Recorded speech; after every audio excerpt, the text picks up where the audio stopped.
زما بخت د شمې بخت دی، یا به مرمه یا به سوځم، یا به ویخله د دریاب زم، یا به پاس په چپو خوځم. عجب زه عجبه لار، عجیبه کاروان روان دی. ما روستي پړاو له بیایي، که زه ځم او که زه نه ځم.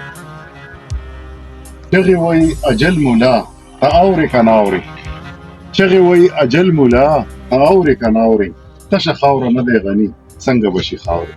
مطلب دا دی چې کم جسمانی وجود دی د هغې په لحاظ خو غني بابا وایي چې یاره دا ژوندون دی 2 ورځې هیر به شي او تیر به شي، او دا غني به خاورې شي، ورک به شي او هیر به شي، او دا کاروان روان روان ځي په مخه تیر به شي.